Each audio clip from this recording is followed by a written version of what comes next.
Survivor mode. Where's the tropical beach and 16 contestants? No, this is not that kind of Survivor. Are you feeling unrested even after you've had a relaxing weekend? Have you noticed responsibilities piling up even though you feel like you've been working nonstop? That's the survival mode we're talking about. Survival mode is our brain's response when it perceives there is danger around us. Survival mode can also tell us when we're ignoring our brain's cry for help for too long. So hold on tight and we'll give you some signs to look out for. And even better, how to start pulling yourself out of the pit. Number 1, you're skipping out on pieces of your daily routine. Do you have your own little routine to make your days easier? Do you throw in some self-care? Maybe you take a morning walk to get the day started. You get places in 15 minutes early to settle in. You eat lunch outside or maybe an evening workout session to wind down from the day. That's great.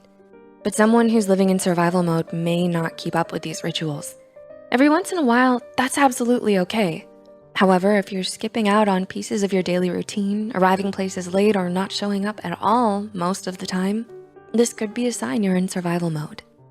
Number 2, you're ignoring your basic needs. Survival mode makes it difficult to do anything extra that isn't absolutely necessary. Whether it's meeting your basic needs like bathing, eating, drinking enough water, or making sure you get your self-care in. Survival mode makes us anxious and irritable. It uses up all of our energy to protect us from whatever danger our brain thinks is coming. Since all our energy is taken up preparing for this danger coming, nothing is left for our basic needs, which leaves us in a rut. When you're in survival mode, you may work until you're dehydrated and sick or until you realize closing time was 3 hours ago. Number 3, you go with the flow way too much. To clarify, you're not going with the flow here. You're being taken for a ride. The first one is not survival mode. Going with the flow is when you're choosing to consciously adapt so you can process. Being taken for a ride, however, is survival mode. This is the danger response of neither fight nor flight, but to submit or freeze. It's being so overloaded that you short circuit and do nothing. So everything and everyone who isn't you makes the decisions and you just go along for the ride. While your brain is saying, well, if I don't fight back or run away, it might not hurt me. Say your bully comes up to you and demands you to give them your last cookie. If you choose freeze, you might just sit there in shock, too stunned to do or say anything. If you submit, you may just give them the cookie.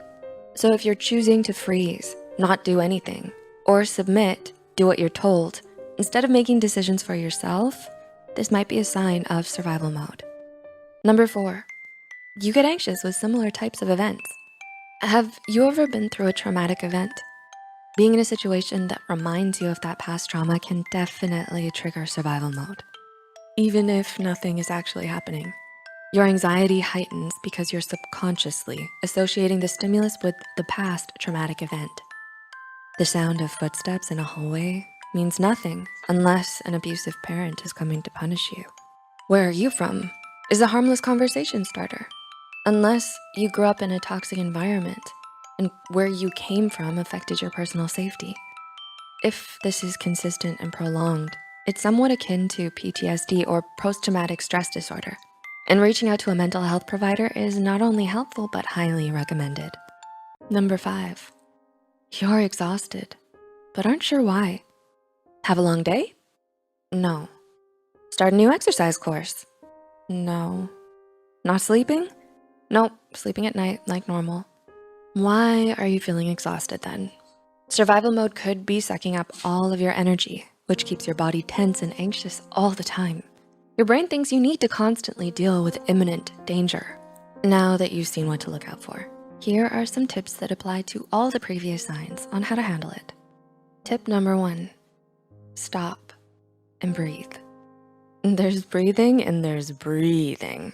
That shallow in the throat breathing isn't giving you what you need. Try the 4-7-8 technique. In through your nose while counting to 4 in your head. Hold it for 7 seconds, then smoothly exhale out your mouth for 8 seconds. Repeat until you feel more settled. Now you've got good O2 saturation and a calmer heart rate. Tip number 2, Check yourself before you wreck yourself. Survival mode ensures you do the raw minimum to survive. It doesn't think of things like hydration or sleep, so you feel better tomorrow. It's all about now, now, now. If you don't take a self-check, you'll end up feeling burnt out. So hold up. It doesn't take long. Just hit pause and go through a mental checklist of your basics. Like, have I eaten? When did I last have some water? What exact emotions am I feeling right now? Angry? Sad?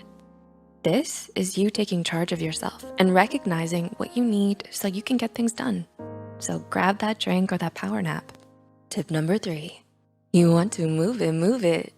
Okay, you don't have to join Zumba or aerobics class, although you can if you want. It doesn't actually matter how big or small the movement is, just move. This helps your blood circulate and deepens your breathing. Your muscles will loosen up as a result. This released tension helps signal to your brain, no, there is no tiger about to eat me. Tip number 4, ask for help when you need it. Just because you feel alone doesn't mean it's true. There is no shame in asking for outside help when you need it. Trust us, it works better than going solo, and that is why mental health providers exist. You can even ask a trusted personal friend, loved one, or mental health professional for help. You are not alone. The survival mode is only meant for short durations. We aren't meant to always have this function on. Modern comforts and lifestyle have distorted danger, making the on switch stick. No wonder we're always exhausted. We hope these ideas have helped you recognize when something needs balance and where the off switch is. So how did these signs and tips vibe with you? What kind of insight have you gained for yourself or for others? We'd love to hear from you. And we're surviving with you. Give us a like.